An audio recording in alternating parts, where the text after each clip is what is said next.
Hello, good evening. चलिए, आज हमारी एक छोटी सी रिवीजन क्लास है फॉर क्लास 11th ओनली। जो हमने 11th क्लास का चैप्टर पढ़ा ना, कोनिक सेक्शन, तो उसको हम हल्का सा रिवाइज करेंगे कि हमने क्या क्या चीज़ें पढ़ी, क्या क्या होते हैं, कैसे कैसे होते हैं ना। और थोड़ा बहुत एक्स्ट्रा ये पढ़ लेंगे, क्या क्या चीज़ें हमने नहीं पढ़ी, उन चीज़ों को हम यहाँ पे थोड़ा थोड़ा डिस्कस करेंगे। हालांकि हमने 11th क्लास के हिसाब से सब कुछ पढ़ लिया है, और इस चैप्टर के बाद हम शुरू करने जाएंगे हमारी मिसलेनियस एक्सरसाइज। उससे पहले वापस से एक बार रिवीजन जरूरी है, क्योंकि मिसलेनियस करते वक्त दिक्कत क्या आती है, सब कुछ एक साथ आता है। अभी तक तो सर्कल अलग था, पैराबोला अलग था, हाइपरबोला अलग था, एलिप्स अलग था। अब ऐसा नहीं होगा, सब मिक्स आएगा। तो चलो शुरू करते हैं। क्या है हमारे चैप्टर का नाम? हमारे चैप्टर का नाम है कोनिक सेक्शंस। कोनिक सेक्शंस कब बनते हैं? जब एक डमरू जैसी शेप को हम किसी प्लेन से काटते हैं। इस डमरू जैसी शेप के अंदर दो कोन्स होते हैं। एक ऊपर वाला उसको बोलते हैं अपर नैप, और एक नीचे वाला उसको बोलते हैं लोअर नैप। ये आप सबको पता होगा, ये हमने शुरुआत में पढ़ा था, बिल्कुल स्टार्टिंग में। ठीक है, इसको ऊपर वाले को बोलते हैं अपर और नीचे वाले को बोलते हैं लोअर नैप। इन दोनों का जो पॉइंट होता है, इंटरसेक्टिंग पॉइंट, उसको हम बोलते हैं वर्टेक्स। क्या बोलते हैं उसको? वर्टेक्स, कोन के लिए। और जो ये अल्फा है, इसको कौन सा एंगल बोलते हैं? Angle of vertex. क्या बोलते हैं इसको हम? Angle of vertex. ठीक है। और इस जो लाइन जो है, ये वाली, ये तिरछी जो लाइन है, इसी को हम चारों ओर घुमाते हैं तो हमारा कोन बनता है ना। इस लाइन को हमने क्या करा, यहां से पकड़ा और ऐसे चारों ओर लेके घूम गया, तो ये लाइन से ऐसे एक शेप सी बन गई, जिसको हम क्या बोलते हैं? Conic section. ये 3D है, समझ गए आप? जैसे अगर आप कॉपी है आपके पास, अगर कॉपी है, उस कॉपी को आप रोल करेंगे, गोल बनाओगे, तो क्या बन जाएगी वो? एक सिलेंडर जैसा बन जाएगा। वैसे यहाँ पे क्या बन जाता है? कोनिक सेक्शंस बन जाते हैं, दो, अपर नैप एंड लोअर नैप। जब इस कोनिक फिगर को हम काटते हैं किसी प्लेन से, तो अलग अलग शेप्स बनती हैं। जो इसका एंगल अल्फा होता है, और जिस इस एक्सिस के, है ना, इसको हम क्या बोलते हैं? एक्सिस। जो ये सीधी लाइन दिख रही है, इसको हम क्या बोलते हैं? एक्सिस। इस एक्सिस से एक प्लेन है जो बीटा एंगल बनाता है। इस एक्सिस से एक प्लेन है जो बीटा एंगल बनाता है। बीटा की वैल्यू कहाँ से 90 से लेके कहाँ तक जाती है? जीरो तक। बीटा की वैल्यू कहाँ से 90 से लेके जीरो तक वेरी करती है। व्हेन बीटा इक्वल टू 90, जब बीटा 90 पे होता है तो हमारा कैसा होता है? ऐसा होता है। तो हमें क्या मिलता है? एक सर्कल। अगर बीटा इक्वल टू 90 होगा तो क्या मिलेगा? सर्कल। जैसे ही बीटा 90 से छोटा होता है, बीटा इज लेस देन 90, अभी बीटा 90 से छोटा है बट अल्फा से बड़ा है, बट ग्रेटर देन अल्फा, तो हमें क्या मिलता है? पैराबोला। इस शेप में क्या मिलेगा आपको? पैराबोला। ठीक। जब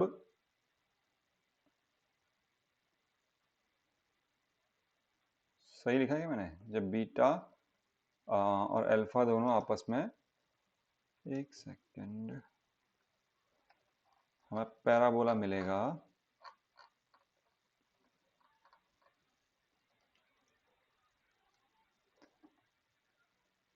इस केस में तो एलिप्स मिलेगा। इस केस में क्या मिलेगा हमको? एलिप्स मिलेगा, है ना। जब बीटा की वैल्यू देखो, अभी कटेगा तो कैसा होगा? सर्कल थोड़ा टेढ़ा हो जाएगा ना। अगर पहले, एक सेकेंड, इन चीज़ों को हमको याद नहीं रखना, लेकिन रिवीजन ज़रूरी है हर चीज़ का, है ना। जैसे ये है, ये थोड़ा सा तिरछा है। अभी सर्कल अगर हम काटते तो जैसे ऊपर सर्कल दिख रहा है यहाँ पे 90 डिग्री है, इसको थोड़ा सा मैं टेढ़ा कर दूंगा तो ये ऐसे मिलेगा हमको। जो टेढ़ा सर्कल होता है उसी को हम क्या बोलते हैं? एलिप्स।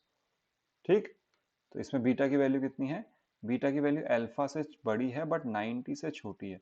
जब ऐसा होता है तो हमको क्या मिलता है? एक एलिप्स मिलता है। क्लियर है इतनी बात? चलिए, बहुत अच्छी बात है। जब बीटा की वैल्यू अल्फा के बराबर हो जाती है, जब बीटा और अल्फा आपस में बराबर हो जाते हैं ना, जितना अल्फा है उतना ही बीटा होता है, मतलब इसके पैरेलल एक प्लेन, ऐसे जब कटता है तो हमको थोड़ी आधी शेप मिलती है। इस आधी शेप को हम क्या बोलते हैं? पैराबोला। और जब बीटा की वैल्यू अल्फा से भी छोटी हो जाती है बट ग्रेटर देन और इक्वल टू जीरो, तब क्या मिलता है हमको? हाइपरबोला। उस वक्त क्या होता है? ये दोनों को काटने लगता है। समझ में आ गया आपका कैसे याद रखना है इसको? क्योंकि ये ऑब्जेक्टिव टाइप में पूछ सकते हैं, इसलिए आपको पता होना चाहिए कैसे होता है। जब तक प्लेन 90 डिग्री पे काटेगा हमको क्या मिलेगा? सर्कल। जैसे ही प्लेन 90 से कम होना शुरू करेगा, सर्कल का रूप बिगड़ जाएगा, बन जाएगा एलिप्स। जैसे ही वो अल्फा के बराबर हो जाएगा तो एलिप्स आधा हो जाएगा, मतलब हमको क्या मिल जाएगा? एक पैराबोला। और जब बीटा की वैल्यू अल्फा से भी छोटी हो जाएगी तो हमको क्या मिल जाएगा? हाइपरबोला। इनकी एक और फॉर्म पढ़ी थी हमने, डीजेनरेटेड फॉर्म। डीजेनरेटेड फॉर्म का मतलब क्या होता है? जब प्लेन वर्टेक्स पे आ जाता है। कहाँ पे आता है? वर्टेक्स पे।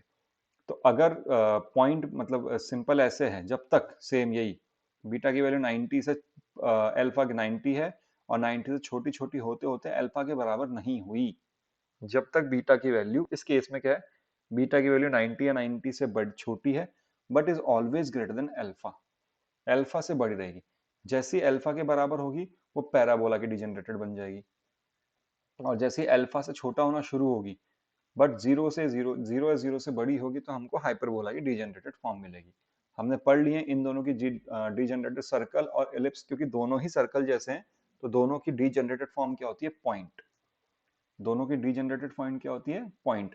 पैराबोला की स्ट्रेट लाइन, हाइपरबोला की दो स्ट्रेट लाइंस, क्योंकि एक पैराबोला है तो एक लाइन, दो पैराबोला है तो दो स्ट्रेट लाइंस। कैसे भी याद रखने को याद रखना, पूछ सकते हैं क्वेश्चन, है ना? ठीक है, चलिए अब चलते हैं हमारे फॉर्मूलेस के अंदर, जो हमने मेनली चीजें पढ़ी हैं इसके अंदर। देखिए, ये मैंने एक अच्छी सी आपके लिए एक रिवीजन के लिए शीट बना दी है, आपको टेलीग्राम ग्रुप से मिल जाएगी। जब भी आप पीडीएफ डाउनलोड करोगे उसके अंदर सब कुछ रहेगा, आप वहां से डाउनलोड कर सकते हो, बट ये मिलेगा चैप्टर खत्म होने के बाद। तब तक अगर आपको बनाना है तो खुद लिखो, थोड़ी प्रैक्टिस खुद भी करो। सर्कल में क्या होता है पहले हम देख लेते हैं एक बार। सर्कल में एक ऐसा राउंड शेप होती है और एक पॉइंट होता है। सर्कल की डेफिनेशन क्या कहती है? इस पॉइंट से, किसी फिक्स्ड पॉइंट से जितने भी पॉइंट्स हैं उन तक की डिस्टेंस इक्वल डिस्टेंस होती है, तो उस पाथ को हम क्या बोलते हैं? सर्कल। मतलब किसी एक फिक्स्ड पॉइंट से बहुत सारे पॉइंट्स जिनकी डिस्टेंस इक्वल है, तो उस पाथ को हम क्या बोलते हैं? सर्कल। पैराबोला में क्या होता है? एक डायरेक्ट्रिक्स होती है, एक लाइन होती है, इस लाइन से और एक दूसरे पॉइंट से, मतलब प्लेन में, इस प्लेन में कोई भी पॉइंट हो, जिस पॉइंट की, इस प्लेन में जितने भी पॉइंट हैं उस पॉइंट की इस फिक्स्ड पॉइंट से और इस डायरेक्ट्रिक्स से डिस्टेंस कैसी होती है? इक्वल। उसको हम बोलते हैं पैराबोला। इलिप्स को हम क्या बोलते हैं? प्लेन में कोई भी पॉइंट हो, उस पॉइंट की किन्हीं भी दो पॉइंट से बीच के डिस्टेंस का सम हमेशा सेम रहेगा। जितने भी पॉइंट्स हैं, इन पॉइंट्स की डिस्टेंस का सम इन दोनों पॉइंट से हमेशा कैसा रहेगा? सेम रहेगा। मतलब इस पॉइंट से डिस्टेंस का सम भी सेम रहेगा और इस पॉइंट से अगर मैं डिस्टेंस निकालूंगा इन दोनों पॉइंट्स के बीच की, वो भी सेम रहेगी। हाइपरबोला में डिफरेंस आता है। इस प्लेन में कहीं पे भी कोई भी पॉइंट हो, उस पॉइंट का डिस्टेंस का डिफरेंस, इन दो पॉइंट से डिस्टेंस का डिफरेंस हमेशा कैसा रहेगा? सेम रहेगा। डिस्टेंस का डिफरेंस सेम रहेगा, है ना? तो हाइपरबोला की इक्वेशन माइनस आता है, इलिप्स की इक्वेशन में प्लस आता है, बस इतना ही फर्क होता है। दो दो पॉइंट्स होते हैं दोनों में। पैराबोला में एक ही पॉइंट होता है, उसकी एक डायरेक्ट्रिक्स से और एक खुद उसके फोकस से। इन सबको हम क्या बोलते हैं? फोकस। सर्कल में फोकस फोकस कुछ नहीं होता, सिर्फ एक सेंटर होता है। सर्कल की इक्वेशन क्या होती है? x माइनस एच का whole square plus Y minus K का whole square equal to R square. ये हमने पढ़ लिए। जहाँ पे h कॉमा के क्या है? इसके सेंटर के कोऑर्डिनेट्स हैं। The radius is r। यहाँ पे लिख देता हूँ आपके लिए। रेडियस क्या है सर्कल की? रेडियस सिर्फ सर्कल में होती है ना, और किसी में नहीं होती। चलिए, अभी जब हम 11th क्लास में पढ़े तब की बात हो रही है। अभी पैराबोला, पैराबोला की चार इक्वेशंस होती हैं। Y square equal to 4x, Y square equal to minus 4x, similarly X square equal to plus minus 4a Y. अगर वो एक्स एक्सिस पे है तो Y square equal to 4x होगी, वाई एक्सिस पे है तो X square equal to 4a Y होगी। आपको ध्यान रखना है। इलिप्स की दो इक्वेशन होती हैं, प्लस आता है, जिसका डिनोमिनेटर बड़ा होता है वो उस वाली एक्सिस पे होता है। X square upon A square plus Y square upon B square equal to 1 है, that means it is on X axis. But Y square upon A square plus X square upon B square है तो ये Y axis पे, क्योंकि Y के नीचे का denominator बड़ा है ना, ए हमेशा बड़ा होता है इस केस में। हाइपरबोला में जस्ट उल्टा है, जिसका जो जिसमें से माइनस होगा, जैसे एक्स स्क्वायर अपॉन ए square minus y square upon B square है तो ये एक्स एक्सिस पे है। वाई स्क्वायर अपॉन ए square minus x square upon B square है तो ये वाई एक्सिस पे। देखो सेम है दोनों, बस प्लस माइनस का फर्क है। इसके सेंटर के कोऑर्डिनेट्स हैं एच कॉमा के। पैराबोला का सेंटर कुछ होता नहीं है एक्चुअली। इलिप्स और हाइपरबोला का हमारे कोर्स के लिए 0,0 है। ये सब कुछ हमारे कोर्स के लिए, इतना हमने पढ़ लिया है। इसके बाद आता है फोकस। तो फोकस कितना होता है इसका? प्लस माइनस ए, अगर एक्स एक्सिस पे है तो इन दोनों का प्लस माइनस सी। और प्लस माइनस 0, प्लस माइनस ए कब होता है? जब वाई एक्सिस पे तो इनका 0, प्लस माइनस सी। इसमें कोई फोकस नहीं होता, इसमें सिर्फ एक सेंटर होता है। सेंटर को ही हम फोकस बोलते हैं। इसका इसका कोई वर्टेक्स भी नहीं होता। वर्टेक्स मतलब इसके जितने भी पॉइंट्स होते हैं। अगर मैं सर्कल की बात करता हूँ, सर्कल में वर्टेक्स कहाँ पे है? ये सब वर्टेक्स ही हैं जितने भी, है ना, तो इनकी कोई जरूरत नहीं है, तो इसको हम लिखते भी नहीं। ठीक है, सर्कल का वर्टेक्स कुछ नहीं होता, इसमें कुछ लिखा हुआ नहीं है मतलब उसका नहीं होता है वो। इसके वर्टेक्स हमारे कोर्स के लिए 0,0 पे है, इसके वर्टेक्स क्या है +-a,0, इन दोनों के, और अगर y एक्सिस पे है तो 0, ± है। ठीक है, ये आपको ध्यान रखने एलिप्स और इसके अंदर जो b पॉइंट होता है ये थोड़ा अलग होता है, इन दोनों में b पॉइंट होता ही नहीं है, सिंपल सी इक्वेशन है, इन दोनों में होता है।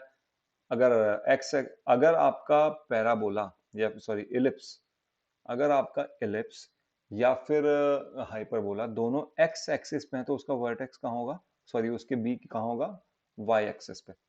और अगर आपका पैराबोला, हाँ, इलिप्स और हाइपरबोला में से कुछ भी y एक्सिस पे है तो उसके लिए b कहाँ होगा, x एक्सिस पे होगा। जस्ट ये b उल्टा होता है, इसमें क्या बोलते हैं b को माइनर एक्सिस, इसमें क्या बोलते हैं कॉन्जुगेट एक्सिस, इसमें a को हम क्या बोलते हैं मेजर एक्सिस, ध्यान रखना क्या बोलते हैं इसमें मेजर एक्सिस, और इसके अंदर इसको क्या बोलते हैं ट्रांसवर्स एक्सिस। ये सब चीजें आपकी पढ़ी हुई होनी चाहिए, सिर्फ एक रिवीजन है और कुछ नहीं है, इसको बिल्कुल ढंग से पेपर से एक दिन पहले आप पढ़ लो, थोड़ा अच्छा लगता है हमको, एक साथ रिवाइज हो जाता है।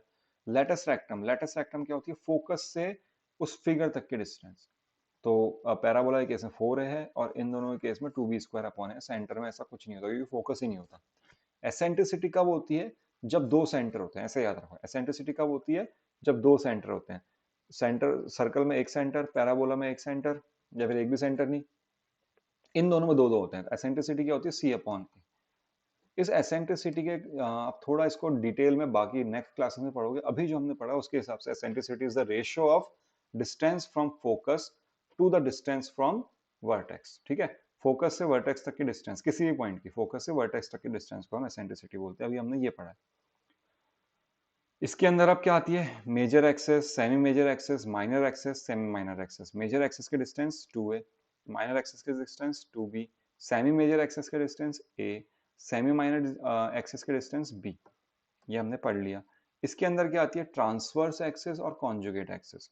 ट्रांसवर्स एक्सेस की डिस्टेंस कितनी होती है 2a, इसमें क्या बोलते हैं उसको ट्रांसवर्स एक्सेस, और जो इसमें माइनर एक्सेस होती है उसको हम क्या बोलते हैं कॉन्जुगेट एक्सेस। ये क्या है इधर वाला हाइपरबोला, और ये क्या है इलिप्स।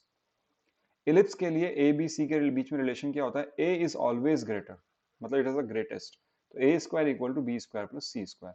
बट हाइपरबोला में उल्टा होता है, सी सबसे बड़ा होता है, a square plus b square equal to c square. Hyperbola में क्या होता है a square plus b square equal to c square.